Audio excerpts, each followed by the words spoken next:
ਮੇਰਾ ਨਾਮ ਰੌਸ਼ਨੀ ਹੈ ਅਤੇ ਮੈਂ ਇੱਕ ਜਵਾਨ ਕੁੜੀ ਦੀ ਮਾਂ ਹਾਂ। ਜਿਵੇਂ ਜਿਵੇਂ ਮੇਰੀ ਧੀ ਵੱਡੀ ਹੋ ਰਹੀ ਸੀ, ਉਹ ਹਮੇਸ਼ਾ ਆਪਣੇ ਕਮਰੇ ਵਿੱਚ ਬੰਦ ਰਹਿੰਦੀ ਸੀ ਅਤੇ ਪੜ੍ਹਾਈ ਕਰਦੀ ਸੀ ਅਤੇ ਮੈਂ ਇਸ ਗੱਲ ਤੋਂ ਬਹੁਤ ਖੁਸ਼ ਸੀ ਕਿ ਮੇਰੀ ਧੀ ਪੜ੍ਹਾਈ ਵਿੱਚ ਬਹੁਤ ਹੁਸ਼ਿਆਰ ਹੈ। ਉਸ ਨੇ ਹਮੇਸ਼ਾ ਚੰਗੇ ਅੰਕ ਪ੍ਰਾਪਤ ਕੀਤੇ। ਮੇਰੇ ਪਤੀ ਇਸ ਸੰਸਾਰ ਨੂੰ ਛੱਡ ਚੁੱਕੇ ਹਨ। ਇੱਕ ਰਾਤ ਮੈਂ ਸੁਪਨੇ ਵਿੱਚ ਆਪਣੇ ਪਤੀ ਨੂੰ ਦੇਖਿਆ। ਉਸ ਨੇ ਮੈਨੂੰ 2-3 ਦਿਨ ਆਪਣੀ ਧੀ ਦੇ ਕਮਰੇ ਵਿੱਚ ਲੁਕ ਕੇ ਰਾਤ ਭਰ ਦੇਖਣ ਲਈ ਕਿਹਾ ਕਿ ਉਹ ਆਪਣੇ ਕਮਰੇ ਵਿੱਚ ਕੀ ਕਰਦੀ ਹੈ। ਮੈਂ ਵੀ ਅਜਿਹਾ ਹੀ ਕੀਤਾ, ਪਰ ਜੋ ਕੁਝ ਮੇਰੀਆਂ ਅੱਖਾਂ ਸਾਹਮਣੇ ਆਇਆ ਉਸ ਨੂੰ ਦੇਖ ਕੇ ਮੇਰੇ ਪੈਰਾਂ ਹੇਠੋਂ ਜ਼ਮੀਨ ਨਿਕਲ ਗਈ। ਮੈਂ ਆਪਣੇ ਮਰੇ ਹੋਏ ਪਤੀ ਦੀ ਗੱਲ ਨੂੰ ਕਿਵੇਂ ਟਾਲ ਸਕਦੀ ਸੀ, ਪਰ ਮੇਰੀ ਹੈਰਾਨੀ ਦੀ ਉਸ ਸਮੇਂ ਕੋਈ ਹੱਦ ਨਹੀਂ ਰਹੀ ਜਦੋਂ ਰਾਤ ਦੇ 2:30 ਵਜੇ ਮੈਂ ਆਪਣੀ ਧੀ ਦੇ ਕਮਰੇ ਵਿੱਚ ਅਲਮਾਰੀ ਦੇ ਪਿੱਛੇ ਲੁਕ ਗਈ। ਮੈਂ ਇਹ ਦੇਖ ਕੇ ਪੂਰੀ ਤਰ੍ਹਾਂ ਹੈਰਾਨ ਰਹਿ ਗਈ ਜੋ ਮੇਰੀ ਧੀ ਨੇ ਕੀਤਾ।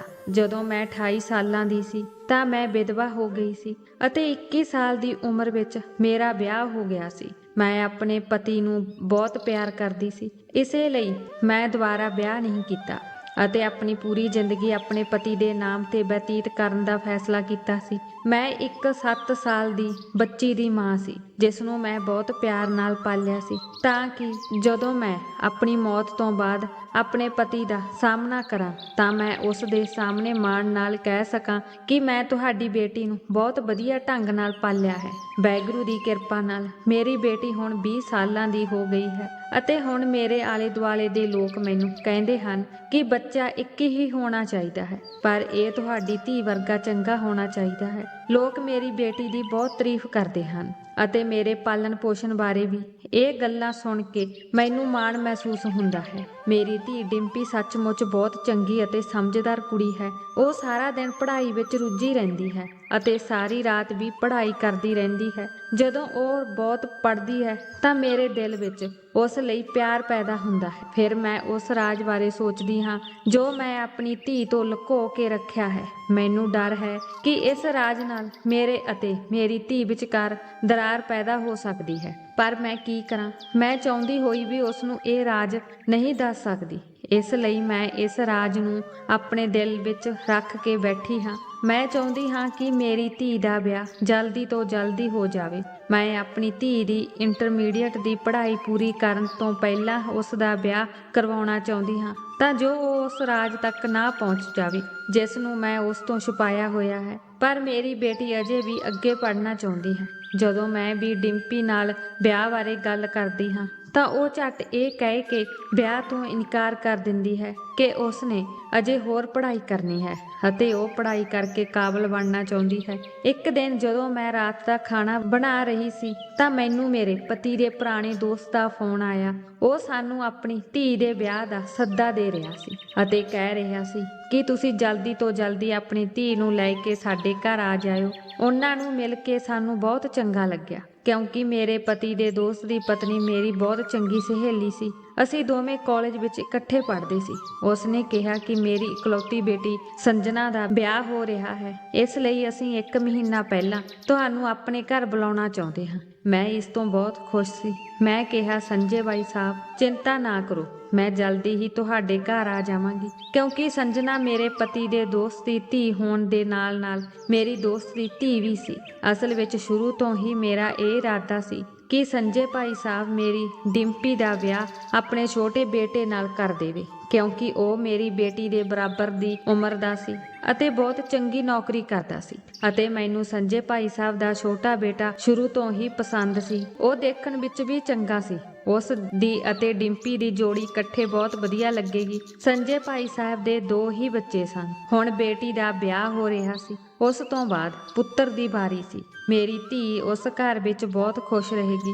ਮੈਂ ਜਲਦੀ ਨਾਲ ਖਾਣਾ ਬਣਾ ਲਿਆ ਅਤੇ ਡਿੰਪੀ ਦੇ ਕਮਰੇ ਵੱਲ ਜਾਣ ਲੱਗੀ। ਜਿਵੇਂ ਹੀ ਮੈਂ ਕਮਰੇ ਦਾ ਦਰਵਾਜ਼ਾ ਖੋਲ੍ਹਣ ਲਈ ਹੱਥ ਵਧਾਇਆ ਤਾਂ ਇਹ ਦੇਖ ਕੇ ਹੈਰਾਨ ਰਹਿ ਗਈ ਕਿ ਡਿੰਪਲ ਨੇ ਆਪਣੇ ਕਮਰੇ ਨੂੰ ਅੰਦਰੋਂ ਬੰਦ ਕੀਤਾ ਹੋਇਆ ਸੀ। ਮੈਂ ਜ਼ੋਰ ਨਾਲ ਦਰਵਾਜ਼ਾ ਖੜਕਾਇਆ ਅਤੇ ਕੁਝ ਦੇਰ ਉਡੀਕ ਕਰਨ ਤੋਂ ਬਾਅਦ ਦਰਵਾਜ਼ਾ ਖੁੱਲਿਆ। ਮੇਰੀ ਧੀ ਨੂੰ ਪਸੀਨਾ ਆ ਰਿਹਾ ਸੀ ਅਤੇ ਬਹੁਤ ਘਬਰਾ ਗਈ ਸੀ। ਮੈਂ ਕਹਿਣ ਲੱਗੀ, ਕੀ ਗੱਲ ਹੈ ਡਿੰਪੀ, ਤੁਸੀਂ ਦਰਵਾਜ਼ਾ ਅੰਦਰੋਂ ਕਿਉਂ ਬੰਦ ਕੀਤਾ ਹੈ ਅਤੇ ਤੁਸੀਂ ਇਸ ਨੂੰ ਇੰਨੀ ਦੇਰ ਨਾਲ ਕਿਉਂ ਖੋਲ੍ਹਿਆ? ਉਹ ਕਹਿਣ ਲੱਗੀ, ਮਾਂ, ਮੈਂ ਬਾਥਰੂਮ ਵਿੱਚ ਨਹਾ ਰਹੀ ਸੀ। ਮੈਂ ਕਿਹਾ, ਠੀਕ ਹੈ, ਇਹ ਸਭ ਛੱਡੋ, ਇੱਥੇ ਆ ਕੇ ਮੇਰੇ ਕੋਲ ਬੈਠੋ। ਮੈਂ ਆਪਣੀ ਧੀ ਦਾ ਹੱਥ ਆਪਣੇ ਹੱਥ ਵਿੱਚ ਫੜ ਲਿਆ ਅਤੇ ਆਪਣੇ ਨਾਲ ਸੋਫੇ ਤੇ ਬਿਠਾ ਲਈ।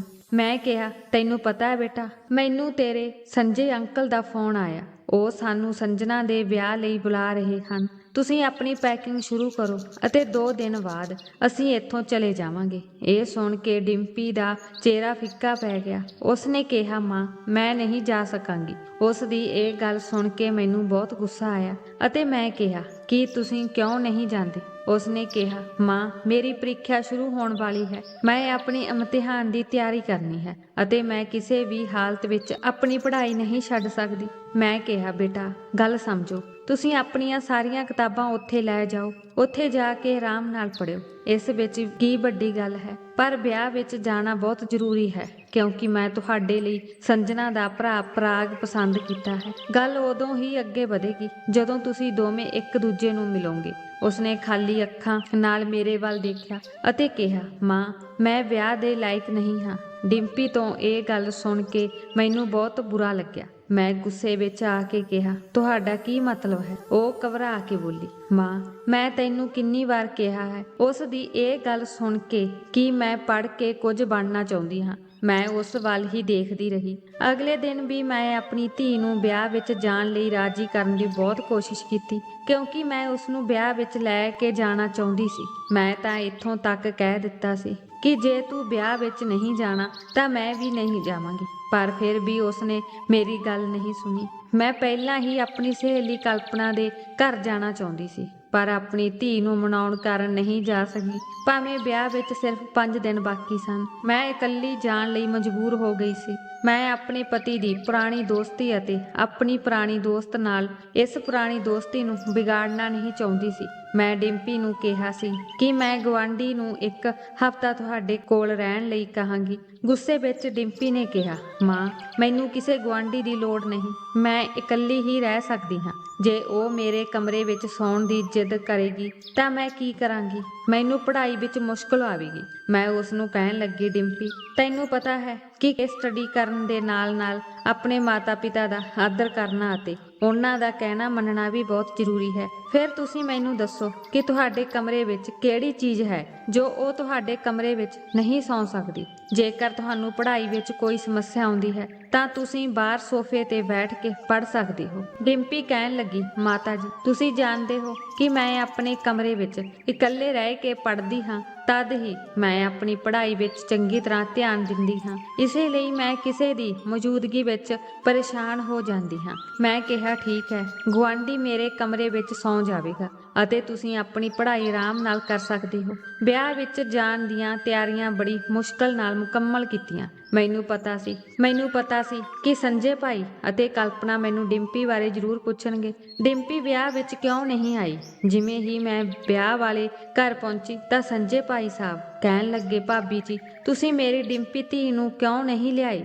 ਅਤੇ ਕਲਪਨਾ ਵੀ ਉਸ ਦੀ ਹਾਂ ਵਿੱਚ ਹਾਂ ਮਿਲਾਉਣ ਲੱਗੀ। ਮੈਂ ਡਰਦਿਆਂ ਕਿਹਾ ਕਿ ਮੇਰੀ ਧੀ ਪੜ੍ਹਾਈ ਨੂੰ ਲੈ ਕੇ ਬਹੁਤ ਸੀਰੀਅਸ ਹੈ। ਉਸ ਦੇ ਇਮਤਿਹਾਨ ਹੋਣ ਵਾਲੇ ਹਨ, ਇਸ ਲਈ ਉਹ ਨਹੀਂ ਆ ਸਕੀ। ਉਸਨੇ ਕਿਹਾ ਕਿ ਜਦੋਂ ਮੇਰੇ ਇਮਤਿਹਾਨ ਖਤਮ ਹੋਣਗੇ ਮੈਂ ਸੰਜੇ ਅੰਕਲ ਅਤੇ ਕਲਪਨਾ ਆਂਟੀ ਦੇ ਘਰ ਜਾਵਾਂਗੀ। ਇਸ ਲਈ ਬਸ ਉਹ ਨਹੀਂ ਆਈ, ਪਰ ਬਾਅਦ ਵਿੱਚ ਆ ਜਾਵੇਗੀ ਜਦੋਂ ਉਸਦੇ ਇਮਤਿਹਾਨ ਖਤਮ ਹੋ ਜਾਂਦੇ ਹਨ। ਸੰਜੇ ਭਾਈ ਸਾਹਿਬ ਕਹਿਣ ਲੱਗੇ, ਵਾਹ, ਇਹ ਤਾਂ ਬਹੁਤ ਚੰਗੀ ਗੱਲ ਹੈ। ਤੇ ਕਲਪਨਾ ਵੀ ਕਹਿਣ ਲੱਗੀ, ਰੋਸ਼ਨੀ, ਤੂੰ ਆਪਣੀ ਧੀ ਨੂੰ ਬਹੁਤ ਵਧੀਆ ਢੰਗ ਨਾਲ ਪਾਲਿਆ ਹੈ। ਫਿਰ ਸੰਜੇ ਭਾਈ ਸਾਹਿਬ ਨੇ ਮੇਰੇ ਵੱਲ ਦੇਖਿਆ ਅਤੇ ਕਿਹਾ, ਭਾਬੀ ਜੀ, ਇਹ ਵਿਆਹ ਵਾਲਾ ਘਰ ਹੈ ਅਤੇ ਇਹ ਖੁਸ਼ੀ ਦਾ ਮੌਕਾ ਹੈ। ਇਸ ਲਈ ਮੈਂ ਤੁਹਾਨੂੰ ਇਹ ਖੁਸ਼ਖਬਰੀ ਦੱਸਣਾ ਚਾਹੁੰਦਾ ਹਾਂ। ਮੈਂ ਆਪਣੇ ਮਰੇ ਹੋਏ ਦੋਸਤ ਦੀ ਧੀ ਨੂੰ ਆਪਣੇ ਘਰ ਦੀ ਨੂੰਹ ਬਣਾਉਣਾ ਚਾਹੁੰਦਾ ਹਾਂ, ਪਰਾਗ ਦੀ ਪਤਨੀ ਵਜੋਂ। ਕਲਪਨਾ ਵੀ ਬਹੁਤ ਖੁਸ਼ ਸੀ। ਕਲਪਨਾ ਨੇ ਕਿਹਾ ਕਿ ਜਿਵੇਂ ਹੀ ਸੰਜਨਾ ਦੇ ਵਿਆਹ ਦੀਆਂ ਰਸਮਾਂ ਪੂਰੀਆਂ ਹੋਣਗੀਆਂ ਮੈਂ ਡਿੰਪੀ ਦਾ ਰਿਸ਼ਤਾ ਤੁਹਾਡੇ ਘਰ ਲੈ ਕੇ ਆਵਾਂਗੀ। ਇਹ ਸੁਣ ਕੇ ਮੇਰੀਆਂ ਅੱਖਾਂ ਵਿੱਚ ਹੰਝੂ ਆ ਗਏ।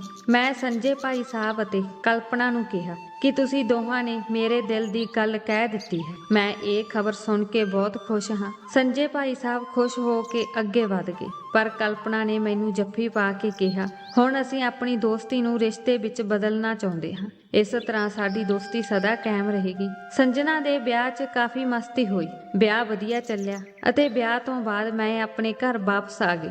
ਗੁਆਂਢੀ ਮੇਰੀ ਧੀ ਤੋਂ ਬਹੁਤ ਖੁਸ਼ ਸੀ। ਉਸਨੇ ਕਿਹਾ, ਮੈਂ ਤੁਹਾਡੀ ਧੀ ਜਿੰਨੀ ਚੰਗੀ ਅਤੇ ਸਮਝਦਾਰ ਕੁੜੀ ਨਹੀਂ ਦੇਖੀ। ਇਹ ਸੁਣ ਕੇ ਮੈਂ ਬਹੁਤ ਖੁਸ਼ ਹੋ ਗਈ। ਮੈਂ ਆਪਣੀ ਗੁਆਂਢੀ ਅੰਜਲੀ ਦਾ ਧੰਨਵਾਦ ਕੀਤਾ ਅਤੇ ਕਿਹਾ, ਤੁਹਾਡਾ ਬਹੁਤ ਬਹੁਤ ਧੰਨਵਾਦ। ਤੁਸੀਂ ਇੱਥੇ ਮੇਰੀ ਗੈਰ ਹਾਜ਼ਰੀ ਵਿੱਚ ਮੇਰੀ ਧੀ ਦੀ ਦੇਖਭਾਲ ਕੀਤੀ। ਮੈਂ ਉਸ ਨੂੰ ਕੁਝ ਤੋਹਫੇ ਵੀ ਦਿੱਤੇ ਅਤੇ ਇਸ ਤੋਂ ਬਾਅਦ ਉਹ ਆਪਣੇ ਘਰ ਚਲੀ ਗਈ। ਮੈਂ ਡਿੰਪੀ ਨੂੰ ਕਿਹਾ ਸੀ ਕਿ ਸੰਜੇ ਅੰਕਲ ਅਤੇ ਕਲਪਨਾ ਆਂਟੀ ਨੇ ਪਰਾਗ ਲਈ ਤੇਰਾ ਹੱਥ ਮੰਗਿਆ ਹੈ। ਉਹ ਚਾਹੁੰਦੇ ਹਨ ਕਿ ਤੁਸੀਂ ਉਸ ਦੇ ਪੁੱਤਰ ਪਰਾਗ ਨਾਲ ਵਿਆਹ ਕਰਵਾ ਲਓ। ਡਿੰਪੀ ਮੇਰੀ ਗੱਲ ਸੁਣ ਕੇ ਖੁਸ਼ ਨਹੀਂ ਸੀ। ਉਸਨੇ ਮੇਰੇ ਵੱਲ ਅਜੀਬ ਨਜ਼ਰਾਂ ਨਾਲ ਦੇਖਿਆ ਅਤੇ ਕਿਹਾ, ਮਾਤਾ ਜੀ, ਤੁਸੀਂ ਹਮੇਸ਼ਾ ਮੈਨੂੰ ਮੇਰੇ ਪਿਤਾ ਦੇ ਸਿਰਫ ਇੱਕ ਦੋਸਤ ਬਾਰੇ ਦੱਸਿਆ ਹੈ, ਜਦੋਂ ਕਿ ਮੇਰੇ ਪਿਤਾ ਦੇ ਬਹੁਤ ਸਾਰੇ ਦੋਸਤ ਹਨ। ਮੈਨੂੰ ਯਾਦ ਹੈ ਜਦੋਂ ਮੈਂ ਛੋਟੀ ਸੀ ਤਾਂ ਸੰਜੇ ਅੰਕਲ ਦੇ ਨਾਲ ਅਨੁਰਾਗ ਅੰਕਲ ਵੀ ਸਾਡੇ ਘਰ ਆਉਂਦੇ ਸਨ, ਪਰ ਜਿਸ ਦਿਨ ਤੋਂ ਪਿਤਾ ਦੀ ਮੌਤ ਹੋ ਗਈ ਉਦੋਂ ਤੋਂ ਅਨੁਰਾਗ ਅੰਕਲ ਨੇ ਸਾਡੇ ਘਰ ਆਉਣਾ ਬੰਦ ਕਰ ਦਿੱਤਾ। ਕਿ ਪਿਤਾ ਦੀ ਮੌਤ ਦੇ ਨਾਲ ਅਨੁਰਾਗ ਅੰਕਲ ਦੀ ਵੀ ਮੌਤ ਹੋ ਗਈ, ਜਿਨ੍ਹਾਂ ਬਾਰੇ ਤੁਸੀਂ ਕਦੇ ਗੱਲ ਨਹੀਂ ਕੀਤੀ। ਡਿੰਪੀ ਨੇ ਮੇਰੇ ਜ਼ਖਮਾਂ ਤੇ ਲੂਣ ਛਿੜਕਿਆ ਸੀ। ਮੈਂ ਗੁੱਸੇ ਨਾਲ ਕਿਹਾ, ਹਾਂ, ਮੈਂ ਤੁਹਾਨੂੰ ਅਨੁਰਾਗ ਬਾਰੇ ਨਹੀਂ ਦੱਸਿਆ। ਤੁਸੀਂ ਜਾਣਦੇ ਹੋ ਕਿ ਤੁਹਾਡੇ ਪਿਤਾ ਨੇ ਮੇਰੇ ਨਾਲ ਪ੍ਰੇਮ ਵਿਆਹ ਕੀਤਾ ਸੀ। ਤੁਹਾਡੇ ਪਿਤਾ ਦਾ ਪਰਿਵਾਰ ਨਹੀਂ ਚਾਹੁੰਦਾ ਸੀ ਕਿ ਸਾਡਾ ਵਿਆਹ ਹੋ ਜਾਵੇ, ਜਦੋਂ ਕਿ ਤੁਹਾਡੇ ਅਨੁਰਾਗ ਅੰਕਲ ਬਚਪਨ ਤੋਂ ਹੀ ਸਾਡੇ ਘਰ ਆਉਂਦੇ ਰਹੇ ਸਨ। ਸਾਡੇ ਵਿਆਹ ਤੋਂ ਕੁਝ ਮਹੀਨੇ ਪਹਿਲਾਂ ਅਨੁਰਾਗ ਨੇ ਵੀ ਵਿਆਹ ਕਰਵਾ ਲਿਆ। ਤੇਰੇ ਪਿਤਾ ਦੀ ਮੌਤ ਤੋਂ ਬਾਅਦ ਅਨੁਰਾਗ ਦੀ ਪਤਨੀ ਨੇ ਮੇਰੇ ਸਹੁਰੇ ਘਰ ਵਿੱਚ ਇੰਨੀ ਪਰੇਸ਼ਾਨੀ ਪੈਦਾ ਕਰ ਦਿੱਤੀ ਕਿ ਮੇਰੇ ਸਹੁਰੇ ਮੈਨੂੰ ਨਫ਼ਰਤ ਕਰਨ ਲੱਗੇ ਅਤੇ ਮੈਨੂੰ ਘਰੋਂ ਕੱਢਣਾ ਚਾਹੁੰਦੇ ਸਨ ਅਤੇ ਮੈਂ ਬੇਸਹਾਰਾ ਸੀ ਕਿਉਂਕਿ ਮੇਰੇ ਮਾਤਾ ਪਿਤਾ ਨਹੀਂ ਸਨ। ਮੈਂ ਬੇਵਸ ਕਿੱਥੇ ਜਾਂਦੀ। ਮੇਰੀ ਕਹੀ ਗੱਲ ਤੇ ਵੀ ਕਿਸੇ ਨੇ ਵਿਸ਼ਵਾਸ ਨਹੀਂ ਕੀਤਾ। ਜਿਸ ਤਰ੍ਹਾਂ ਅਨੁਰਾਗ ਦੀ ਪਤਨੀ ਨੇ ਮੇਰੇ ਸਹੁਰਿਆਂ ਦੇ ਕੰਨ ਭਰੇ ਸਨ, ਉਹ ਮੇਰੀ ਗੱਲ ਸੁਣਨ ਲਈ ਤਿਆਰ ਹੀ ਨਹੀਂ ਸਨ, ਸਗੋਂ ਉਹਨਾਂ ਨੂੰ ਮੇਰੀ ਕਿਸੇ ਗੱਲ ਵਿੱਚ ਵਿਸ਼ਵਾਸ ਹੀ ਨਹੀਂ ਸੀ। ਮੈਂ ਦ੍ਰਿੜ ਹੋ ਕੇ ਕਿਹਾ ਕਿ ਇਹ ਘਰ ਮੇਰੇ ਪਤੀ ਦਾ ਹੈ, ਮੈਂ ਆਪਣੇ ਪਤੀ ਦਾ ਘਰ ਨਹੀਂ ਛੱਡਾਂਗੀ। ਉਹਨਾਂ ਨੇ ਆਪਣੀ ਪੂਰੀ ਕੋਸ਼ਿਸ਼ ਕੀਤੀ ਅਤੇ ਫਿਰ ਆਖਰਕਾਰ ਮੈਂ ਵੀ ਹਿੰਮਤ ਹਾਰ ਗਈ, ਕਿਉਂਕਿ ਜਿਸ ਦਿਨ ਮੈਂ ਘਰ ਛੱਡਿਆ ਸੀ ਉਸੇ ਦਿਨ ਮੈਂ ਫੈਸਲਾ ਕਰ ਲਿਆ ਸੀ ਕਿ ਮੈਂ ਆਪਣੇ ਪਤੀ ਦੇ ਬਚਪਨ ਦੇ ਦੋਸਤ ਅਨੁਰਾਗ ਭਾਈ ਸਾਹਿਬ ਅਤੇ ਉਹਨਾਂ ਦੇ ਪਰਿਵਾਰ ਨਾਲ ਕੋਈ ਸੰਬੰਧ ਨਹੀਂ ਰੱਖਾਂਗੀ, ਕਿਉਂਕਿ ਉਹਨਾਂ ਦੀ ਪਤਨੀ ਦੇ ਕਾਰਨ ਹੀ ਮੈਂ ਬੇਸਹਾਰਾ ਹੋ ਗਈ ਹਾਂ। ਉਸ ਸਮੇਂ ਤੁਹਾਡੀ ਉਮਰ 5 ਸਾਲ ਦੀ ਸੀ। ਮੇਰੇ ਸਹੁਰੇ ਵਾਲਿਆਂ ਨੇ ਮੇਰੇ ਤੇ ਝੂਠੇ ਦੋਸ਼ ਲਾਏ ਸਨ। ਤੈਨੂੰ ਪਤਾ ਹੈ, ਕਿਸੇ ਦੇ ਕਹਿਣ ਤੇ, ਤੁਹਾਡੇ ਅਨੁਰਾਗ ਚਾਚੇ ਦੀ ਪਤਨੀ ਦੇ ਕਹਿਣ ਤੇ ਹੀ, ਜਦਕਿ ਅਨੁਰਾਗ ਭਾਈ ਸਾਹਿਬ ਚੰਗੀ ਤਰ੍ਹਾਂ ਜਾਣਦੇ ਸਨ ਕਿ ਮੈਂ ਗਲਤ ਨਹੀਂ ਹਾਂ। ਮੇਰੇ ਤੇ ਝੂਠੇ ਇਲਜ਼ਾਮ ਲਗਾਏ ਜਾ ਰਹੇ ਹਨ, ਉਹ ਵੀ ਉਹਨਾਂ ਦੀ ਪਤਨੀ ਦੇ ਕਹਿਣ ਤੇ। ਉਸ ਦੀ ਪਤਨੀ ਨੇ ਮੇਰੇ ਨਾਲ ਅਜਿਹਾ ਇਸ ਲਈ ਕੀਤਾ ਕਿਉਂਕਿ ਮੈਂ ਸੁੰਦਰ ਸੀ ਅਤੇ ਉਹ ਨਹੀਂ ਸੀ। ਉਹ ਮੇਰੀ ਸੁੰਦਰਤਾ ਤੋਂ ਈਰਖਾ ਕਰਦੀ ਸੀ ਅਤੇ ਉਸਨੇ ਮੇਰੇ ਸਹੁਰਿਆਂ ਨੂੰ ਆਪਣੇ ਵੱਲ ਕਰ ਲਿਆ। ਚੰਗਾ ਹੋਇਆ ਕਿ ਤੇਰੇ ਚਾਚਾ ਨੇ ਮੇਰਾ ਤੇ ਤੇਰਾ ਖਿਆਲ ਰੱਖਿਆ ਤੇ ਸਾਨੂੰ ਉਸ ਘਰ ਵਿੱਚ ਹਿੱਸਾ ਦਿਵਾ ਦਿੱਤਾ, ਜਿਸ ਦੇ ਪੈਸਿਆਂ ਨਾਲ ਅਸੀਂ ਇਹ ਘਰ ਖਰੀਦਿਆ ਹੈ। ਤੁਹਾਡੇ ਦਾਦਾ ਦਾਦੀ ਤਾਂ ਵੈਸੇ ਵੀ ਮਤਲਬੀ ਲੋਕ ਸਨ। ਤੁਹਾਡੇ ਪਿਤਾ ਜੀ ਦੀ ਤਨਖਾਹ ਚੰਗੀ ਸੀ। ਉਹ ਆਪਣੇ ਮਾਂ-ਬਾਪ ਨੂੰ ਬਹੁਤ ਪੈਸੇ ਦਿੰਦੇ ਸਨ, ਇਸ ਲਈ ਅਸੀਂ ਉਹਨਾਂ ਲਈ ਚੰਗੇ ਸੀ। ਪਰ ਜਦੋਂ ਤੁਹਾਡੇ ਪਿਤਾ ਦੀ ਮੌਤ ਹੋ ਗਈ ਤਾਂ ਉਸ ਦੀ ਧੀ ਅਤੇ ਪਤਨੀ ਉਹਨਾਂ ਲਈ ਮਾੜੀਆਂ ਹੋ ਗਈਆਂ। ਤੇਰਾ ਚਾਚਾ ਤੇ ਚਾਚੀ ਬਹੁਤ ਚੰਗੇ ਹਨ, ਇਸੇ ਲਈ ਸਾਡੇ ਘਰ ਆਉਂਦੇ ਜਾਂਦੇ ਰਹਿੰਦੇ ਹਨ ਅਤੇ ਔਖੇ ਵੇਲੇ ਵੀ ਉਹਨਾਂ ਨੇ ਸਾਡਾ ਸਾਥ ਦਿੱਤਾ। ਪਰ ਤੁਹਾਡੇ ਦਾਦਾ ਦਾਦੀ ਨੇ ਅਨੁਰਾਗ ਦੀ ਪਤਨੀ ਦੀਆਂ ਗੱਲਾਂ ਵਿੱਚ ਆ ਕੇ ਸਾਨੂੰ ਘਰੋਂ ਕੱਢ ਦਿੱਤਾ ਸੀ, ਕਿਉਂਕਿ ਅਨੁਰਾਗ ਦੀ ਪਤਨੀ ਨੇ ਸਾਡੇ ਘਰ ਵਿੱਚ ਅੱਗ ਪਾ ਦਿੱਤੀ ਸੀ। ਤੁਹਾਡੇ ਦਾਦਾ ਦਾਦੀ ਨੇ ਤੁਹਾਨੂੰ ਆਪਣੇ ਕੋਲ ਰੱਖਣ ਦੀ ਬਹੁਤ ਕੋਸ਼ਿਸ਼ ਕੀਤੀ ਸੀ, ਪਰ ਜਦੋਂ ਮੈਂ ਸਾਫ਼ ਇਨਕਾਰ ਕਰ ਦਿੱਤਾ ਤਾਂ ਉਹ ਧਮਕੀਆਂ ਦੇਣ ਲੱਗੇ ਕਿ ਉਹ ਤੁਹਾਨੂੰ ਜ਼ਬਰਦਸਤੀ ਮੇਰੇ ਤੋਂ ਦੂਰ ਲੈ ਜਾਣਗੇ। ਉਹਨਾਂ ਦੀਆਂ ਧਮਕੀਆਂ ਦੇਖ ਕੇ ਮੈਂ ਹੈਰਾਨ ਰਹਿ ਗਈ। ਇਸ ਲਈ ਮੈਂ ਪੁਲਿਸ ਕੋਲ ਗਈ ਅਤੇ ਉਹਨਾਂ ਦੇ ਖਿਲਾਫ ਰਿਪੋਰਟ ਦਰਜ ਕਰਵਾਈ। ਜਦੋਂ ਪੁਲਿਸ ਤੁਹਾਡੇ ਦਾਦਾ ਦਾਦੀ ਦੇ ਘਰ ਗਈ ਤਾਂ ਤੁਹਾਡੇ ਚਾਚੇ ਨੇ ਮਾਮਲਾ ਸੰਭਾਲਿਆ ਅਤੇ ਪੁਲਿਸ ਨੂੰ ਵਾਪਸ ਭੇਜ ਦਿੱਤਾ, ਕਿਉਂਕਿ ਉਹ ਸਮਝਦਾਰ ਸੀ ਅਤੇ ਇਸ ਤਰ੍ਹਾਂ ਉਸਦੀ ਅਤੇ ਉਸਦੇ ਪੂਰੇ ਪਰਿਵਾਰ ਦੀ ਪਿੰਡ ਵਿੱਚ ਬੇਇੱਜ਼ਤੀ ਹੋ ਸਕਦੀ ਸੀ। ਇਸ ਲਈ ਉਸਨੇ ਆਪਣੇ ਮਾਤਾ ਪਿਤਾ ਨੂੰ ਮਨਾਉਣ ਦੀ ਕੋਸ਼ਿਸ਼ ਕੀਤੀ ਕਿ ਉਹ ਸਾਨੂੰ ਸ਼ਾਂਤੀ ਨਾਲ ਰਹਿਣ ਦੇਣ।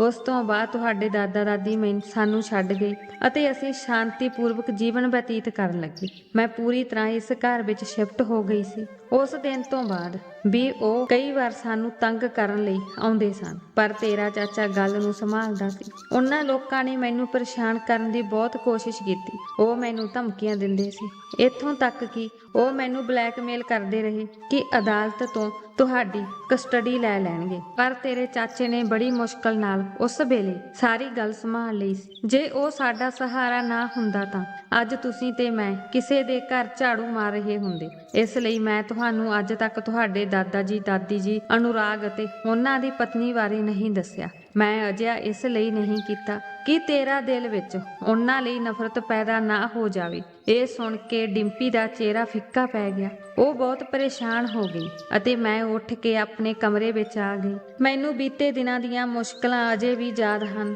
ਅਤੇ ਆਪਣੇ ਪਤੀ ਦੀ ਵੀ ਬਹੁਤ ਯਾਦ ਆਉਂਦੀ ਹੈ। ਮੇਰੇ ਪਤੀ ਦੇ ਪ੍ਰੇਮ ਪੱਤਰ ਅਤੇ ਉਸ ਨਾਲ ਮੇਰੀਆਂ ਫੋਟੋਆਂ, ਇਹ ਸਾਰੇ ਯਾਦਗਾਰੀ ਚਿੰਨ੍ਹ ਅਜੇ ਵੀ ਮੇਰੇ ਕੋਲ ਮੇਰੀ ਅਲਮਾਰੀ ਵਿੱਚ ਰੱਖੇ ਹੋਏ ਸਨ। ਹਰ ਚੀਜ਼ ਨੂੰ ਦੇਖ ਕੇ ਮੈਂ ਰੋ ਰਹੀ ਸੀ। ਮੈਂ ਆਪਣੇ ਮਰੇ ਹੋਏ ਪਤੀ ਦੇ ਪ੍ਰੇਮ ਪੱਤਰਾਂ ਨੂੰ ਪੜ੍ਹ ਕੇ ਰੋ ਪੈਂਦੀ ਅਤੇ ਕਈ ਵਾਰ ਉਸ ਨੂੰ ਚੁੰਮਣ ਲੱਗ ਪੈਂਦੀ। ਮੈਂ ਸਭ ਕੁਝ ਬੜੇ ਧਿਆਨ ਨਾਲ ਦੇਖ ਰਹੀ ਸੀ। ਫਿਰ ਅਚਾਨਕ ਮੇਰੀ ਨਜ਼ਰ ਉਸ ਦੀ ਡਾਇਰੀ ਤੇ ਪਈ। ਇਹਨਾਂ ਡਾਇਰੀਆਂ ਵਿੱਚੋਂ ਇੱਕ ਗਾਇਬ ਸੀ ਜੋ ਮੇਰੇ ਪਤੀ ਦੀ ਸੀ ਅਤੇ ਮੇਰੇ ਪਤੀ ਨੂੰ ਡਾਇਰੀਆਂ ਲਿਖਣ ਦਾ ਬਹੁਤ ਸ਼ੌਂਕ ਸੀ। ਕੌਣ ਜਾਣਦਾ ਹੈ ਕਿ ਲਾਲ ਰੰਗ ਦੇ ਕਵਰ ਵਾਲੀ ਡਾਇਰੀ ਕਿੱਥੇ ਗਈ ਸੀ। ਮੈਂ ਅੰਦਰੋਂ ਬਹੁਤ ਡਰੀ ਹੋਈ ਸੀ ਅਤੇ ਮੈਂ ਉਸ ਡਾਇਰੀ ਨੂੰ ਸਾਰੀਆਂ ਅਲਮਾਰੀਆਂ ਵਿੱਚੋਂ ਲੱਭਿਆ। ਮੈਂ ਆਪਣੇ ਕਮਰੇ ਦੀ ਪੂਰੀ ਤਲਾਸ਼ੀ ਵੀ ਲਈ, ਪਰ ਮੈਨੂੰ ਉਹ ਡਾਇਰੀ ਕਿਤੇ ਨਹੀਂ ਮਿਲੀ। ਫਿਰ ਮੇਰੇ ਦਿਲ ਵਿੱਚ ਇੱਕ ਖਿਆਲ ਆਇਆ ਕਿ ਉਹ ਡਾਇਰੀ ਡਿੰਪੀ ਦੇ ਹੱਥ ਲੱਗ ਗਈ ਸੀ, ਕਿਉਂਕਿ ਡਿੰਪੀ ਦੀ ਜ਼ਿੰਦਗੀ ਦਾ ਸਭ ਤੋਂ ਵੱਡਾ ਰਾਜ਼ ਉਸ ਡਾਇਰੀ ਵਿੱਚ ਲਿਖਿਆ ਹੋਇਆ ਸੀ। ਮੇਰੀ ਧੀ ਵੀ ਕਾਲਜ ਗਈ ਸੀ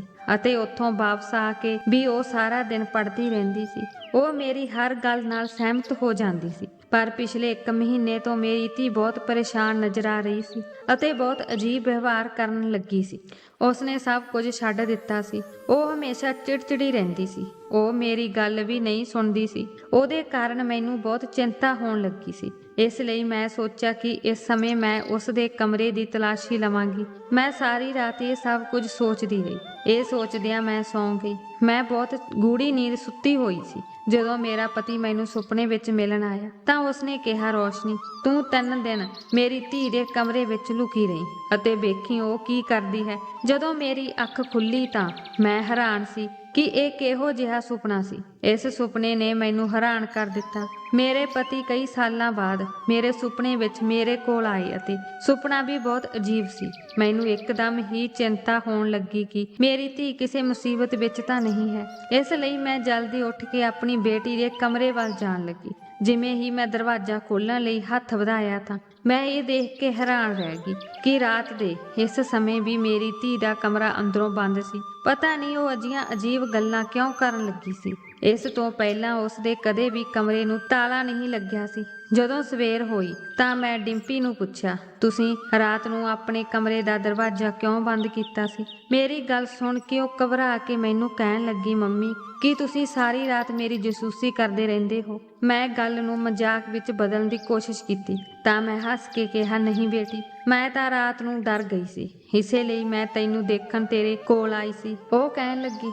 ਪਤਾ ਨਹੀਂ ਤੁਸੀਂ ਰਾਤ ਨੂੰ ਡਰੇ ਸੀ ਜਾਂ ਨਹੀਂ, ਪਰ ਹੁਣ ਮੈਨੂੰ ਤੁਹਾਡੇ ਤੋਂ ਬਹੁਤ ਡਰ ਲੱਗ ਰਿਹਾ। ਮੈਂ ਹੱਸ ਪਈ ਸੀ, ਪਰ ਮੇਰੀ ਧੀ ਦਾ ਵਿਵਹਾਰ ਅਤੇ ਮੇਰੇ ਪਤੀ ਦੇ ਸੁਪਨੇ ਮੈਨੂੰ ਬਹੁਤ ਪਰੇਸ਼ਾਨ ਕਰ ਰਹੇ ਸਨ। ਮੈਂ ਫੈਸਲਾ ਕਰ ਲਿਆ ਸੀ, ਮੈਂ ਆਪਣੇ ਮਰੇ ਹੋਏ ਪਤੀ ਦੀ ਗੱਲ ਨਹੀਂ ਟਾਲ ਸਕਦੀ ਅਤੇ ਰਾਤ ਮੈਂ ਆਪਣੀ ਧੀ ਦੇ ਕਮਰੇ ਵਿੱਚ ਗਈ ਅਤੇ ਅਲਮਾਰੀ ਦੇ ਪਿੱਛੇ ਲੁਕ ਗਈ। ਜਿਵੇਂ ਹੀ ਮੇਰੀ ਧੀ ਕਮਰੇ ਵਿੱਚ ਆਈ, ਉਸਨੇ ਆਪਣੀਆਂ ਕਿਤਾਬਾਂ ਖੋਲ੍ਹੀਆਂ ਅਤੇ ਪੜ੍ਹਨ ਲਈ ਬੈਠ ਗਈ। ਉਹ ਆਪਣੀ ਪੜ੍ਹਾਈ ਵਿੱਚ ਰੁੱਝੀ ਹੋਈ ਸੀ, ਜਦੋਂ ਕਿ ਮੈਂ ਅਲਮਾਰੀ ਦੇ ਪਿੱਛੇ ਖੜੀ ਸੀ ਅਤੇ ਲੁਕ ਛਿਪ ਕੇ ਉਸ ਨੂੰ ਦੇਖ ਰਹੀ ਸੀ। ਮੇਰੀ ਧੀ ਸਾਰੀ ਰਾਤ ਪੜ੍ਹਾਈ ਵਿੱਚ ਰੁੱਝੀ ਰਹੀ। ਸਵੇਰੇ 6 ਵਜੇ ਦੇ ਕਰੀਬ ਉਹ ਕਿਤਾਬਾਂ ਬੰਦ ਕਰਕੇ ਆਪਣੇ ਬੈੱਡ ਤੇ ਲੇਟ ਗਈ ਅਤੇ ਮੈਂ ਸੌਂ ਗਈ। ਜਦੋਂ ਕਿ ਮੇਰੀ ਧੀ ਸਵੇਰੇ 8 ਵਜੇ ਕਾਲਜ ਜਾਂਦੀ ਸੀ। ਉਹ ਸਿਰਫ 1 ਘੰਟਾ ਸੌਂਦੀ ਸੀ, ਪਰ ਰਾਤ ਭਰ ਅਜਿਹਾ ਕੁਝ ਨਹੀਂ ਹੋਇਆ ਜੋ ਮੈਨੂੰ ਹੈਰਾਨ ਕਰ ਦੇਵੇ। ਸਵੇਰੇ ਜਦੋਂ ਮੇਰੀ ਧੀ 8 ਵਜੇ ਆਪਣੇ ਕਾਲਜ ਜਾਣ ਲਈ ਉੱਠੀ ਅਤੇ ਨਹਾਉਣ ਲਈ ਬਾਥਰੂਮ ਗਈ ਤਾਂ ਮੈਂ ਤੇਜ਼ੀ ਨਾਲ ਭੱਜ ਕੇ ਆਪਣੇ ਕਮਰੇ ਵਿੱਚ ਆ ਗਈ। ਸਾਰੀ ਰਾਤ ਖੜੇ ਰਹਿਣ ਕਾਰਨ ਮੇਰੀਆਂ ਲੱਤਾਂ ਬੁਰੀ ਤਰ੍ਹਾਂ ਦੁਖ ਰਹੀਆਂ ਸਨ ਅਤੇ ਮੇਰਾ ਸਰੀਰ ਵੀ ਟੁੱਟ ਰਿਹਾ ਸੀ।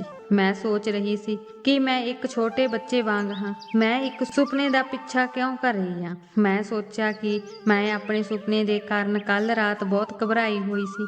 ਇਸ ਲਈ ਮੈਂ ਫੈਸਲਾ ਕਰ ਲਿਆ ਸੀ ਕਿ ਹੁਣ ਮੈਂ ਰਾਤ ਨੂੰ ਡਿੰਪੀ ਦੇ ਕਮਰੇ ਵਿੱਚ ਨਹੀਂ ਜਾਵਾਂਗੀ। ਪਰ ਜਿਵੇਂ ਹੀ ਰਾਤ ਆਈ ਅਤੇ ਮੈਂ ਆਪਣੇ ਕਮਰੇ ਵਿੱਚ ਲੇਟ ਗਈ ਤਾਂ ਮੈਨੂੰ ਮੇਰੇ ਕੰਨਾਂ ਵਿੱਚ ਮੇਰੇ ਪਤੀ ਦੇ ਬਾਰ-ਬਾਰ ਚੀਕਣ ਦੀ ਆਵਾਜ਼ ਸੁਣਾਈ ਦਿੱਤੀ ਅਤੇ ਆਪਣੇ ਪਤੀ ਦੀ ਆਵਾਜ਼ ਸੁਣਾਈ ਦਿੰਦੀ ਰਹੀ, ਜਿਵੇਂ ਉਹ ਮੈਨੂੰ ਕਹਿ ਰਿਹਾ ਹੋਵੇ ਕਿ ਜਾਓ ਰੋਸ਼ਨੀ, ਡਿੰਪੀ ਦੇ ਕਮਰੇ ਵਿੱਚ ਜਾਓ। ਮੈਂ ਆਪਣੇ ਫੈਸਲੇ ਤੇ ਬਹੁਤੀ ਦੇਰ ਡਟੇ ਨਾ ਰਹਿ ਸਕੀ। ਇਸ ਲਈ ਜਿਵੇਂ ਹੀ ਰਾਤ ਪੈ ਗਈ ਮੈਂ ਇੱਕ ਵਾਰ ਫਿਰ ਆਪਣੀ ਧੀ ਦੇ ਕਮਰੇ ਵਿੱਚ ਗਈ ਅਤੇ ਉਸ ਦੀ ਅਲਮਾਰੀ ਦੇ ਪਿੱਛੇ ਲੁਕ ਗਈ।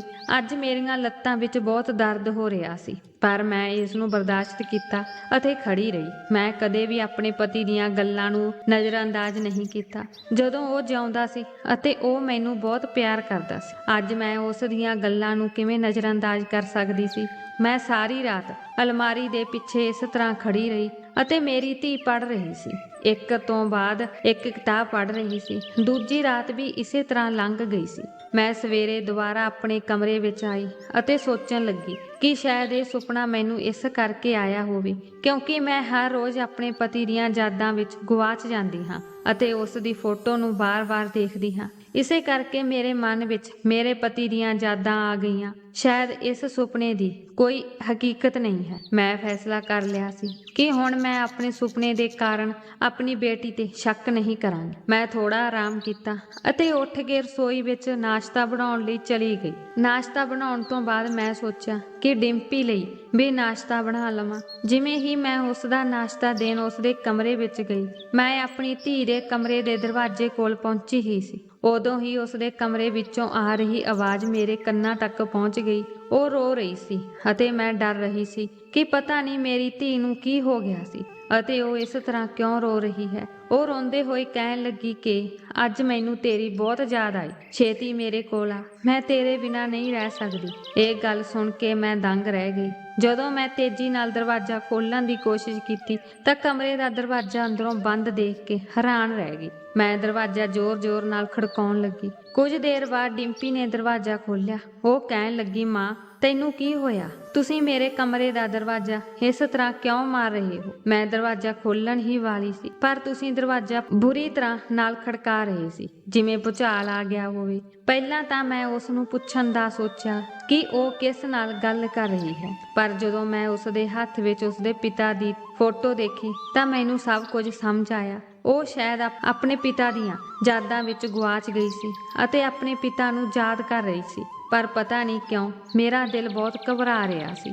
ਮੈਂ ਡਿੰਪੀ ਨੂੰ ਕਿਹਾ, ਇਹ ਲਓ ਤੁਹਾਡਾ ਨਾਸ਼ਤਾ, ਤੁਸੀਂ ਆਪਣੇ ਕਮਰੇ ਵਿੱਚ ਹੀ ਕਰ ਲਓ। ਮੈਂ ਤੁਹਾਡੇ ਲਈ ਨਾਸ਼ਤਾ ਲਿਆਈ ਸੀ ਅਤੇ ਮੈਂ ਡਿੰਪੀ ਦੇ ਹੱਥ ਵਿੱਚ ਨਾਸ਼ਤੇ ਦੀ ਟਰੇ ਦੇ ਦਿੱਤੀ। ਬਿਨਾਂ ਕੁਝ ਕਹੇ ਉਸ ਨੇ ਫੋਟੋ ਸਾਈਡ ਤੇ ਰੱਖ ਦਿੱਤੀ ਅਤੇ ਨਾਸ਼ਤਾ ਕਰਨ ਬੈਠ ਗਈ। ਮੈਂ ਬਹੁਤ ਪਰੇਸ਼ਾਨ ਅਤੇ ਪੂਰੀ ਤਰ੍ਹਾਂ ਉਲਝਣ ਵਿੱਚ ਸੀ। ਮੈਂ ਸੋਚਿਆ ਕਿ ਅੱਜ ਦੀ ਰਾਤ ਫਿਰ ਮੈਂ ਡਿੰਪੀ ਦੇ ਕਮਰੇ ਵਿੱਚ ਅਲਮਾਰੀ ਦੇ ਪਿੱਛੇ ਜਾ ਕੇ ਲੁਕ ਜਾਵਾਂਗੀ। ਅੱਜ ਮੈਂ ਉਸ ਦੇ ਕਮਰੇ ਵਿੱਚ ਛੁਪ ਕੇ ਦੇਖ ਲਵਾਂਗੀ। ਜਦੋਂ ਰਾਤ ਮੁੜ ਆਈ ਤਾਂ ਮੈਂ ਆਪਣੀ ਧੀ ਦੇ ਕਮਰੇ ਵਿੱਚ ਜਾ ਕੇ ਅਲਮਾਰੀ ਦੇ ਪਿੱਛੇ ਲੁਕ ਗਈ। ਰੋਜ਼ ਵਾਂਗ ਮੇਰੀ ਧੀ ਕੁਰਸੀ ਤੇ ਬੈਠ ਕੇ ਮੇਜ਼ ਤੇ ਕਿਤਾਬਾਂ ਖੋਲ੍ਹ ਕੇ ਪੜ੍ਹਨ ਲੱਗ ਪਈ ਸੀ ਅਤੇ ਆਪਣੀ ਪੜ੍ਹਾਈ ਵਿੱਚ ਰੁੱਝ ਗਈ ਸੀ। ਥੋੜਾ ਸਮਾਂ ਹੀ ਲੰਘਿਆ ਸੀ ਕਿ ਅਚਾਨਕ ਡਿੰਪੀ ਦੇ ਕਮਰੇ ਦੀ ਖਿੜਕੀ ਤੇ ਦਸਤਕ ਦਿੱਤੀ। ਮੈਂ ਹੈਰਾਨ ਸੀ ਕਿ ਇਸ ਸਮੇਂ ਅਤੇ ਰਾਤ ਨੂੰ ਖਿੜਕੀ ਵਿੱਚੋਂ ਕੌਣ ਆ ਸਕਦਾ ਹੈ। ਡਿੰਪੀ ਨੇ ਝੱਟ ਆਪਣੀਆਂ ਕਿਤਾਬਾਂ ਬੰਦ ਕਰ ਦਿੱਤੀਆਂ ਅਤੇ ਖੜੀ ਹੋ ਗਈ ਅਤੇ ਖਿੜਕੀ ਵੱਲ ਜਾ ਕੇ ਖਿੜਕੀ ਖੋਲ੍ਹ ਦਿੱਤੀ। ਮੈਂ ਕਿਸੇ ਦੇ ਛਾਲ ਮਾਰਨ ਦੀ ਆਵਾਜ਼ ਸੁਣੀ। ਮੇਰਾ ਦਿਲ ਬਹੁਤ ਤੇਜ਼ ਧੜਕਣ ਲੱਗਾ। ਡਿੰਪੀ ਰੋਣ ਲੱਗੀ ਤੇ ਕਹਿਣ ਲੱਗੀ, ਤੂੰ ਇੰਨੇ ਦਿਨਾਂ ਤੋਂ ਕਿਉਂ ਨਹੀਂ ਆਇਆ? ਕੀ ਤੁਸੀਂ ਜਾਣਦੇ ਹੋ ਕਿ ਮੈਂ ਤੁਹਾਨੂੰ ਕਿੰਨਾ ਪਿਆਰ ਕਰਦੀ ਹਾਂ? ਮੈਨੂੰ ਲੱਗਦਾ ਹੈ ਕਿ ਜੇਕਰ ਮੈਂ ਅੱਜ ਤੁਹਾਨੂੰ ਨਾ ਬੁਲਾਇਆ ਹੁੰਦਾ ਤਾਂ ਸ਼ਾਇਦ ਤੁਸੀਂ ਅੱਜ ਵੀ ਇੱਥੇ ਨਾ ਆਉਂਦੇ। ਮੈਂ ਤੁਹਾਨੂੰ ਇੱਕ ਗੱਲ ਦੱਸਣਾ ਭੁੱਲ ਗਈ। ਸਵੇਰੇ ਜਦੋਂ ਮੈਂ ਤੁਹਾਡੇ ਨਾਲ ਫੋਨ ਤੇ ਗੱਲ ਕੀਤੀ ਤਾਂ ਮਾਂ ਅਚਾਨਕ ਆ ਗਈ। ਮੈਨੂੰ 100% ਯਕੀਨ ਹੈ ਕਿ ਮਾਂ ਨੇ ਸਾਡੀ ਗੱਲਬਾਤ ਜ਼ਰੂਰ ਸੁਣੀ ਹੋਵੇਗੀ। ਇਸ ਲਈ ਮੈਂ ਝੱਟ ਪਾਪਾ ਦੀ ਫੋਟੋ ਹੱਥ ਵਿੱਚ ਫੜ ਲਈ। ਮੈਂ ਅਜਿਹਾ ਇਸ ਲਈ ਕੀਤਾ ਤਾਂ ਕਿ ਮੇਰੀ ਮਾਂ ਨੂੰ ਲੱਗੇ ਕਿ ਮੈਂ ਆਪਣੇ ਪਿਤਾ ਦੀ ਫੋਟੋ ਨਾਲ ਗੱਲ ਕਰ ਰਹੀ ਹਾਂ ਅਤੇ ਮੈਂ ਇਹ ਦੇਖ ਕੇ ਬਹੁਤ ਸ਼ਰਮਿੰਦਾ ਹਾਂ। ਮੈਂ ਆਪਣੀ ਧੀ ਦੀਆਂ ਗੱਲਾਂ ਸੁਣ ਕੇ ਹੈਰਾਨ ਰਹਿ ਗਈ ਅਤੇ ਜਦੋਂ ਮੈਂ ਮੁੰਡੇ ਦੇ ਹੱਸਣ ਦੀ ਆਵਾਜ਼ ਸੁਣੀ, ਉਹ ਹੱਸਦੇ ਹੋਏ ਕਹਿਣ ਲੱਗਾ ਕਿ ਅੱਜ ਤੁਸੀਂ ਬਾਲ-ਬਾਲ ਬਚ ਗਏ ਹੋ। ਮੈਂ ਤੈਨੂੰ ਕਿੰਨੀ ਵਾਰ ਕਿਹਾ ਹੈ ਕਿ ਮੇਰੇ ਨਾਲ ਚੱਲ, ਪਰ ਤੂੰ ਮੇਰੇ ਨਾਲ ਵੀ ਨਹੀਂ ਜਾਂਦੀ ਤੇ ਮੈਨੂੰ ਯਾਦ ਕਰਕੇ ਰੋਂਦੀ ਵੀ ਰਹਿੰਦੀ ਹੈ। ਮੇਰੇ ਵਿੱਚ ਇਸ ਤੋਂ ਵੱਧ ਕੁਝ ਸੁਣਨ ਦੀ ਹਿੰਮਤ ਨਹੀਂ ਸੀ। ਮੈਂ ਕਾਫੀ ਦੇਰ ਤੋਂ ਇਹਨਾਂ ਦੋਨਾਂ ਦੀਆਂ ਬਕਵਾਸ ਗੱਲਾਂ ਸੁਣ ਰਹੀ ਸੀ, ਇਸ ਲਈ ਮੈਂ ਫਟਾਫਟ ਅਲਮਾਰੀ ਦੇ ਪਿੱਛੇ ਤੋਂ ਬਾਹਰ ਆ ਕੇ ਦੋਹਾਂ ਦੇ ਸਾਹਮਣੇ ਖੜੀ ਹੋ ਗਈ। ਜਿਵੇਂ ਹੀ ਇਹਨਾਂ ਦੋਹਾਂ ਦੀਆਂ ਨਜ਼ਰਾਂ ਮੇਰੇ ਤੇ ਪਈਆਂ, ਉਹਨਾਂ ਦੀਆਂ ਅੱਖਾਂ ਹੰਝੂਆਂ ਨਾਲ ਭਰ ਗਈਆਂ ਅਤੇ ਉਹ ਹੰਝੂ ਭਰੀਆਂ ਅੱਖਾਂ ਨਾਲ ਮੇਰੇ ਵੱਲ ਦੇਖ ਰਹੀ ਸੀ। ਡਿੰਪੀ ਨੇ ਅੱਗੇ ਆ ਕੇ ਕਿਹਾ, ਮਾਂ, ਤੁਸੀਂ ਅਜਿਹੀ ਹਰਕਤ ਕਿਉਂ ਕੀਤੀ ਹੈ? ਤੁਸੀਂ ਇੱਥੇ ਕੀ ਕਰ ਰਹੇ ਹੋ? ਤੁਹਾਨੂੰ ਸ਼ਰਮ ਨਹੀਂ ਆਉਂਦੀ? ਤੁਸੀਂ ਆਪਣੀ ਧੀ ਦੇ ਕਮਰੇ ਵਿੱਚ ਲੁਕ ਕੇ ਇਹੋ ਜਿਹੀ ਘਿਨੌਣੀ ਹਰਕਤ ਕਿਵੇਂ ਕਰ ਸਕਦੇ ਹੋ? ਮੈਨੂੰ ਆਪਣੀ ਧੀ ਤੇ ਬਹੁਤ ਗੁੱਸਾ ਆ ਰਿਹਾ ਸੀ। ਡਿੰਪੀ ਸ਼ਰਮਿੰਦਾ ਹੋਣ ਦੀ ਬਜਾਏ ਉਹ ਮੇਰੇ ਤੇ ਹੀ ਚੀਕ ਰਹੀ ਸੀ। ਫਿਰ ਮੈਂ ਉਸ ਨੂੰ ਕਿਹਾ ਕਿ ਬੰਦ ਕਰੋ ਆਪਣੀ ਬਕਵਾਸ। ਜੇ ਤੁਸੀਂ ਮੇਰੇ ਸਾਹਮਣੇ ਬਹੁਤ ਜ਼ਿਆਦਾ ਬੋਲਣ ਦੀ ਕੋਸ਼ਿਸ਼ ਕੀਤੀ ਤਾਂ ਮੈਂ ਤੁਹਾਡੀ ਜੀਭ ਖਿੱਚ ਲਵਾਂਗੀ। ਤੁਹਾਨੂੰ ਸ਼ਰਮ ਆਉਣੀ ਚਾਹੀਦੀ ਹੈ ਕਿ ਤੁਸੀਂ ਇਸ ਮੁੰਡੇ ਨੂੰ ਆਪਣੇ ਘਰ ਬੁਲਾ ਰਹੇ ਹੋ। ਇਹ ਮੁੰਡਾ ਕੌਣ ਹੈ? ਤੁਹਾਨੂੰ ਸ਼ਰਮ ਨਹੀਂ ਆਉਂਦੀ? ਆਪਣੀ ਮਾਂ ਨਾਲ ਝੂਠ ਬੋਲਦੇ ਹੋਏ ਅਤੇ ਆਪਣੇ ਪਿਤਾ ਜੀ ਦੀ ਇੱਜ਼ਤ ਨੂੰ ਬਰਬਾਦ ਕਰਦੇ ਹੋਏ। ਮੈਂ ਕਦੇ ਸੋਚਿਆ ਵੀ ਨਹੀਂ ਸੀ ਕਿ ਤੂੰ ਇੰਨੀ ਗਲਤ ਨਿਕਲੇਗੀ। ਤੂੰ ਫੋਨ ਤੇ ਰੋ ਰੋ ਕੇ ਆਪਣੇ ਪ੍ਰੇਮੀ ਨੂੰ ਘਰ ਬੁਲਾਵੇਂਗੀ। ਇਸ ਲੜਕੇ ਵੱਲ ਤਾਂ ਦੇਖੋ, ਇੱਥੋਂ ਜਾ ਵੀ ਨਹੀਂ ਰਿਹਾ, ਅੱਖਾਂ ਮੀਚ ਕੇ ਖੜਾ। ਉਹ ਸੋਚ ਰਿਹਾ ਹੋਵੇਗਾ ਕਿ ਇਹ ਬੇਸਹਾਰਾ ਅਤੇ ਕਮਜ਼ੋਰ ਔਰਤ ਸਾਡਾ ਕੀ ਨੁਕਸਾਨ ਕਰੇਗੀ। ਡਿੰਪੀ ਕਹਿਣ ਲੱਗੀ, ਮਾਂ, ਉਹ ਮੇਰਾ ਪ੍ਰੇਮੀ ਨਹੀਂ, ਮੇਰਾ ਪਤੀ ਹੈ। ਅਸੀਂ ਦੋਵਾਂ ਨੇ ਇੱਕ ਦੂਜੇ ਨਾਲ ਵਿਆਹ ਕਰ ਲਿਆ ਹੈ। ਇਹ ਸੁਣ ਕੇ ਮੇਰੇ ਪੈਰਾਂ ਹੇਠੋਂ ਜ਼ਮੀਨ ਨਿਕਲ ਗਈ। ਮੇਰੀ ਧੀ ਕੀ ਕਹਿ ਰਹੀ ਸੀ? ਮੈਂ ਕਿਹਾ, ਕੁੜੀਏ, ਤੈਨੂੰ ਇਹ ਸਭ ਕੁਝ ਕਰਦੇ ਹੋਏ ਸ਼ਰਮ ਨਹੀਂ ਆਉਂਦੀ? ਇਹ ਮੁੰਡਾ ਕੌਣ ਹੈ? ਤੁਸੀਂ ਇਸ ਨੂੰ ਕਿਵੇਂ ਜਾਣਦੇ ਹੋ? ਇਹ ਸੁਣ ਕੇ ਡਿੰਪੀ ਨੇ ਰੋਣਾ ਸ਼ੁਰੂ ਕਰ ਦਿੱਤਾ ਅਤੇ ਕਿਹਾ ਕਿ ਹਾਂ ਮਾਂ, ਮੈਂ ਸੱਚ ਕਹਿ ਰਹੀ ਹਾਂ, ਇਹ ਮੇਰਾ ਪਤੀ ਹੈ। ਮੈਨੂੰ ਆਪਣੇ ਪਿਤਾ ਜੀ ਦੀ ਡਾਇਰੀ ਤੋਂ ਇਸ ਬਾਰੇ ਪਤਾ ਲੱਗਿਆ ਸੀ ਅਤੇ ਉਸ ਡਾਇਰੀ ਤੇ ਘਰ ਦਾ ਪਤਾ ਵੀ ਲਿਖਿਆ ਹੋਇਆ ਸੀ। ਇਸ ਦਾ ਨਾਮ ਰਾਜ ਹੈ। ਰਾਜ ਬਾਰੇ ਸਾਰਾ ਵੇਰਵਾ ਪਾਪਾ ਦੀ ਡਾਇਰੀ ਵਿੱਚ ਲਿਖਿਆ ਹੋਇਆ ਸੀ ਅਤੇ ਹੁਣ ਮੈਨੂੰ ਸਭ ਕੁਝ ਪਤਾ ਹੈ। ਅਸੀਂ ਦੋਵੇਂ ਬਹੁਤ ਛੋਟੇ ਸੀ ਅਤੇ ਅਸੀਂ ਬਚਪਨ ਤੋਂ ਹੀ ਦੋਸਤ ਸੀ। ਅਸੀਂ ਦੋਵੇਂ ਇਕੱਠੇ ਖੇਡਦੇ ਸੀ। ਪਾਪਾ ਨੇ ਮੇਰਾ ਤੇ ਰਾਜ ਦਾ ਰਿਸ਼ਤਾ ਤੈਅ ਕਰ ਦਿੱਤਾ ਸੀ। ਉਹ ਅਨੁਰਾਗ ਚਾਚੇ ਦਾ ਬੇਟਾ ਹੈ। ਡਾਇਰੀ ਵਿੱਚ ਲਿਖਿਆ ਸੀ ਕਿ ਮੇਰੀ ਇੱਛਾ ਹੈ ਕਿ ਮੇਰੀ ਧੀ ਦਾ ਵਿਆਹ ਮੇਰੇ ਦੋਸਤ ਦੇ ਲੜਕੇ ਰਾਜ ਨਾਲ ਹੋ ਜਾਵੇ ਅਤੇ ਮੇਰੀ ਬੇਟੀ ਦੇ ਜਨਮ ਤੋਂ ਬਾਅਦ ਮੈਂ ਆਪਣੇ ਦੋਸਤ ਨਾਲ ਵਾਅਦਾ ਕੀਤਾ ਸੀ ਕਿ ਮੇਰੀ ਧੀ ਜਵਾਨ ਹੋਣ ਤੋਂ ਬਾਅਦ ਤੁਹਾਡੇ ਪੁੱਤਰ ਰਾਜ ਦੀ ਪਤਨੀ ਬਣੇਗੀ ਅਤੇ ਤੁਹਾਡੇ ਘਰ ਦੀ ਨੂੰਹ ਬਣੇਗੀ। ਅਤੇ ਇਸ ਵਿੱਚ ਮੇਰੇ ਲਈ ਵੀ ਕੁਝ ਲਿਖਿਆ ਗਿਆ ਸੀ। ਪਾਪਾ ਨੇ ਲਿਖਿਆ ਸੀ ਕਿ ਡਿੰਪੀ, ਜੇ ਮੈਨੂੰ ਕੁਝ ਵੀ ਹੋ ਜਾਵੇ ਤਾਂ ਜਵਾਨ ਹੋਣ ਤੋਂ ਬਾਅਦ ਤੁਸੀਂ ਕਿਸੇ ਹੋਰ ਨੂੰ ਪਸੰਦ ਨਹੀਂ ਕਰਨਾ। ਜਿਸ ਮੁੰਡੇ ਨੂੰ ਮੈਂ ਤੁਹਾਡੇ ਲਈ ਚੁਣਿਆ ਹੈ, ਤੂੰ ਉਸ ਨਾਲ ਹੀ ਵਿਆਹ ਕਰ ਲੈਣਾ। ਹੁਣ ਤੁਹਾਨੂੰ ਸ਼ਰਮ ਨਹੀਂ ਆਉਂਦੀ ਕਿ ਤੁਸੀਂ ਮੇਰੇ ਪਿਤਾ ਦਾ ਵਾਅਦਾ ਮੇਰੇ ਤੋਂ ਲੁਕੋ ਕੇ ਰੱਖਿਆ? ਤੁਸੀਂ ਮੇਰੇ ਦਾਦਾ ਦਾਦੀ ਨੂੰ ਮੇਰੇ ਤੋਂ ਲੁਕੋ ਕੇ ਰੱਖਿਆ ਸੀ। ਉਹ ਸਿਰਫ ਆਪਣੇ ਚਾਚੇ ਅਤੇ ਚਾਚੀਆਂ ਨੂੰ ਜਾਣਦੀ ਸੀ ਅਤੇ ਸੋਚਦੀ ਸੀ ਕਿ ਉਸ ਦਾ ਦਾਦਾ ਦਾਦੀ ਦੁਨੀਆ ਵਿੱਚ ਮੌਜੂਦ ਨਹੀਂ ਹਨ। ਪਰ ਉਸ ਦਿਨ ਜਦੋਂ ਤੁਸੀਂ ਮੈਨੂੰ ਮੇਰੇ ਦਾਦਾ ਦਾਦੀ ਬਾਰੇ ਸਭ ਕੁਝ ਦੱਸਿਆ ਤਾਂ ਮੈਂ ਸਮਝ ਗਈ ਕਿ ਇਸੇ ਲਈ ਮੇਰੀ ਮਾਂ ਨੇ ਮੈਨੂੰ ਮੇਰੇ ਦਾਦਾ ਦਾਦੀ ਬਾਰੇ ਨਹੀਂ ਦੱਸਿਆ, ਕਿਉਂਕਿ ਉਹਨਾਂ ਨੇ ਸਾਡੇ ਨਾਲ ਬਹੁਤ ਗਲਤ ਕੀਤਾ ਸੀ। ਅਤੇ ਤੁਸੀਂ ਅਨੁਰਾਗ ਅੰਕਲ ਦੀ ਪਤਨੀ ਬਾਰੇ ਵੀ ਦੱਸਿਆ ਸੀ, ਉਸਨੇ ਤੁਹਾਡੇ ਨਾਲ ਬਹੁਤ ਬੁਰਾ ਕੀਤਾ। ਪਰ ਤੁਸੀਂ ਇੱਕ ਵਾਰ ਵੀ ਮੇਰੇ ਸਾਹਮਣੇ ਅਨੁਰਾਗ ਅੰਕਲ ਦੇ ਬੇਟੇ ਰਾਜ ਦਾ ਜ਼ਿਕਰ ਨਹੀਂ ਕੀਤਾ। ਜਦੋਂ ਤੁਸੀਂ ਮੇਰਾ ਵਿਆਹ ਸੰਜੇ ਚਾਚੇ ਦੇ ਲੜਕੇ ਪਰਾਗ ਨਾਲ ਕਰਵਾਉਣਾ ਚਾਹੁੰਦੇ ਸੀ ਤਾਂ ਤੁਸੀਂ ਅਜਿਹਾ ਇਸ ਲਈ ਕੀਤਾ ਤਾਂ ਜੋ ਮੈਨੂੰ ਕੁਝ ਯਾਦ ਨਾ ਰਹੇ।